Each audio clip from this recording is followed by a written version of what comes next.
అందరికీ నమస్తే.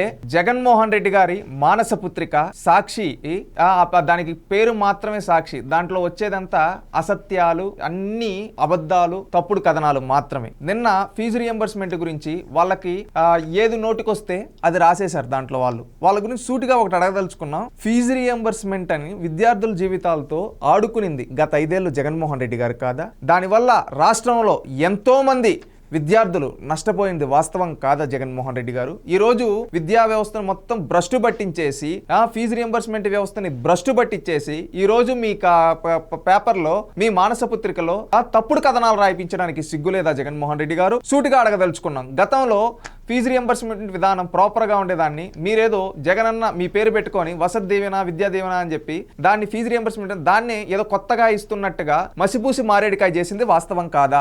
అప్పుడు వరకు నేరుగా కాలేజీలకి అదేవిధంగా ప్రభుత్వానికి ఉన్న విధానాన్ని మీరు తల్లిదండ్రుల ఖాతాలో అని చెప్పి, విద్యార్థుల ఖాతాలో అని చెప్పి ఎట్లా పడితే అట్లా దాన్ని మసిపూసి మారేడికాయ చేసేసారు. ఎట్లా పడితే అట్లా విధానాన్ని మార్చేసి, గైడ్ లైన్స్ మార్చేసి, ఒక దాంట్లో అప్పుడు ఏంది కాలేజీకి అదేవిధంగా ప్రభుత్వానికి ఉన్నప్పుడు వాళ్ళు తేల్చుకునే వాళ్ళు. దాన్ని మీరు ఈ విధంగా పేర్లు మార్చుకొని వసతి దీవెన, విద్యా దీవెన అంటూ ఒకసారి కూడా కాకుండా 4 క్వార్టర్స్ లో వేస్తామని చెప్పి 4 సార్లు మీరు ఉత్తుత్తి బట్టలు నొక్కే రోజు పేపర్లో యాడ్లు ఇచ్చుకొని ఈ విధంగా చేశారు. కనీసం ఒక్కరికన్నా పడిందా? పడలేదు. ఆ విధంగా ₹1 కూడా మీరు ఇవ్వకుండా విద్యార్థుల్ని దగా చేశారు గత 5 ఏళ్ళు. అంటే ఫీజు రియంబర్స్మెంట్ విధానాన్ని పేర్లు మార్చి మీ పబ్లిసిటీ పిచ్చి కోసం విద్యార్థుల జీవితాలను అంధకారం చేశారు. మీరు ఏమో పెద్ద ఉద్ధరించేశారా అనుకుంటే ఎన్ని కోట్లు బకాయిలు పెట్టెళ్ళారు? దాదాపుగా 4271 కోట్ల వరకు మీరు బకాయిలు పెట్టి రాష్ట్రంలో ఉండే విద్యార్థుల తలపైన ప్రభుత్వం, అంటే మీరు ప్రభుత్వం మారిపోయేటప్పుడు ఇప్పుడుండే ప్రభుత్వం, తెలుగు కూటమి ప్రభుత్వం పైన భారం మోపేసి వెళ్ళిపోయారు. దాంట్లో ఫీజు రియంబర్స్మెంట్ వరకు మాత్రం 2832 కోట్ల రూపాయలు, వసతి దీవెన బకాయిలు 989 కోట్లు, అదేవిధంగా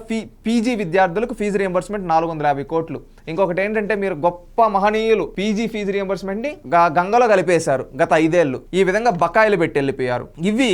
ఇవన్నీ కలిపితే నువ్వు ఎన్ని కోట్ల పెండింగ్ పెట్టావు జగన్మోహన్ రెడ్డి? అంటే నువ్వు నొక్కిందన్న ఉత్తుత్తి బటన్లా. దాదాపుగా ఈ విధంగా నువ్వు చేయడం వల్ల ఎంతమంది విద్యార్థులు నష్టపోయారు తెలుసా? ఆ రోజు దాదాపుగా 2 లక్షల మంది విద్యార్థుల వరకు సర్టిఫికేట్లు రాకుండా అటు వాళ్ళు పై చదువులకు వెళ్ళలేక, ఇటు ఉద్యోగాలకు వెళ్ళలేక నష్టపోయారు తెలుసా జగన్మోహన్ రెడ్డి? వీళ్ళ ఉసురు ఊరికే పోతుందా జగన్మోహన్ రెడ్డి? ఇంతమంది జీవితాలు నాశనం అవ్వడానికి కారకం నువ్వు కాదా? ఆ రోజు ఫీజు రియంబర్స్మెంట్ విధానాన్ని భ్రష్టు పట్టించి మళ్ళీ నువ్వు 4 విడతలు వేసుకుంటా అని చెప్పి 4 సార్లు మీ సొంత పేపర్లో యాడ్లు వేసుకొని అవి మీ జోబులు నింపుకున్నారు తప్పితే ఒక్క విద్యార్థికి కూడా ఫీజు రియంబర్స్మెంట్ పడలేదు. మళ్ళీ 4 విడతలని చెప్పిన మీరే 2023-24 వచ్చేతాలకి 2 విడతలు మాత్రమే ఇచ్చి 2 విడతలు ఎగ్గొట్టింది వాస్తవం కాదా? ఇవే కాకుండా జగన్మోహన్ రెడ్డి గారు 2014 నుంచి 19 వరకు తెలుగుదేశం ప్రభుత్వం 16 లక్షల మందికి వరకు ఫీజు రియంబర్స్మెంట్లు ఇస్తే మీరు దాన్ని కేవలం 9.86 లక్షల మందికి కుదించి 6 లక్షల మంది పొట్టగొట్టింది వాస్తవం కాదా జగన్మోహన్ రెడ్డి గారు?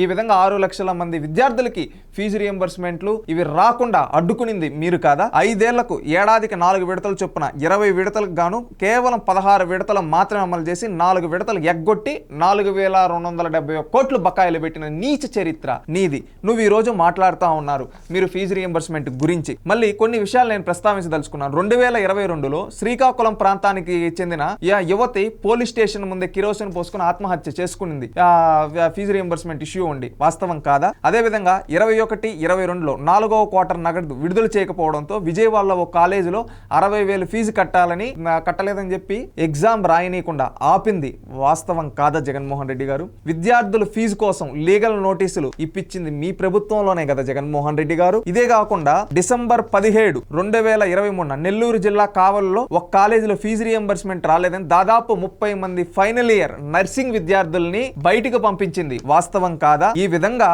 చెప్పుకుంటూ పోతే 1 కాదు 2 కాదు కొన్ని వందల మంది విద్యార్థులు మీ హయాంలో బాధలు పడ్డారు జగన్మోహన్ రెడ్డి గారు. మీరు పెట్టిన బకాయిల వల్ల, మీరు తీసుకొని వచ్చిన విధానాల వల్ల ఎంతో మంది వాళ్ళు విధిని మార్చుకోలేక నాశనం అయిపోయిన వాళ్ళు ఉన్నారు జగన్మోహన్ రెడ్డి గారు. మీ హయాంలో మీరు పీజీ విద్యార్థులకి ఒకప్పుడు నాడు 2019 కన్నా ముందు ఏం చెప్పారు?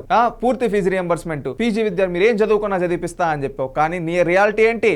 అంతా మీ పేపర్ యాడ్లు కనిపించాయి కానీ పేర్లు మార్చి మాసిపూసి మారేడికాయలు చేసి ఆఖరికి ఒక్క విద్యార్థికి కూడా న్యాయం చేయలేకపోయారు. 2 లక్షల మంది విద్యార్థుల దాకా మీ హయాంలో సర్టిఫికేట్లు రాక నష్టపోయారు జగన్మోహన్ రెడ్డి గారు. అదే కాకుండా ప్రతి క్వార్టర్కి మళ్ళీ దానికి ఇక్కడ అది కాలేజీతో లింక్ అవ్వాలి, ఇక్కడ అక్కడ అని చెప్పి పిల్లల్ని కాలేజీలు కాకుండా రోడ్ల చుట్టూ తిప్పించారు. ఈ విధంగా ఆ డబ్బులు పడ్డానికి కూడా ఆ విధంగా ఎంతమందిని వేధించారు. ఈ విధంగా వేధించి ఈరోజు కూటమి ప్రభుత్వం అధికారంలోకి వచ్చిన తర్వాత ఈరోజు దాదాపుగా మీరు పెట్టెళ్ళిపోయిన బకాయిలు 1388 కోట్ల వరకు విడుదల చేసి ఈరోజు అండగా నిలబడి, అదే విధంగా ఎవరన్నా కాలేజీల్లో కూడా ఫీజు కట్టకపోయినా విద్యార్థులకి ఆప్షన్ ఇవ్వండి, ప్రభుత్వం కడుతుంది, ప్రభుత్వం ఇస్తుంది, మీరు విద్యార్థుల్ని ఇబ్బంది పెట్టద్దండి అని ప్రతి కాలేజ్తో మాట్లాడి ఈ రోజు విద్యార్థులకు అండగా నిలబడుతూ ఎవరన్నా సర్టిఫికేట్లు రాకపోతే అవి కూడా కాలేజీలతో మాట్లాడి వాళ్ళకి సర్టిఫికేట్లు ఇప్పిస్తూ వాళ్ళు చదువుకునే వరకు ఇస్తూ మీరు పెట్టిన బకాయిలు తీరుస్తూ ఇప్పుడు ప్రాపర్ గా ఒక ఫీజు రియంబర్స్మెంట్ విధానాన్ని, పాత విధానాన్ని తీసుకొని వచ్చి ఈ రోజు అమలు చేస్తూ ఉంటే ఈ రోజు మీరు నోటికి ఏదొస్తే అది మాట్లాడతారా? మీరు 4000 కోట్లు ఎందుకు బకాయిలు పెట్టారో సమాధానం చెప్పమంటే సమాధానం చెప్పలేరు. 2 లక్షల మంది విద్యార్థులకు ఆ రోజు సర్టిఫికేట్లు రాకుండా కనీసం ప్రభుత్వం తరపున చర్చలు కూడా జరపలేదు. ఎంతో మంది విద్యార్థులు లీగల్ నోటీసులు ఇప్పించారు ఒకప్పుడు ఫీజు కట్టలేదు మీ హయాంలో. అవి తెలుసుకోండి. ఈ రోజు సాక్షి ఉంది కదా అని అసత్య కథనాలు రాస్తే సాక్షి పేపర్ టాయిలెట్ పేపర్ కి ఎక్కువ, టిష్యూ తక్కువ.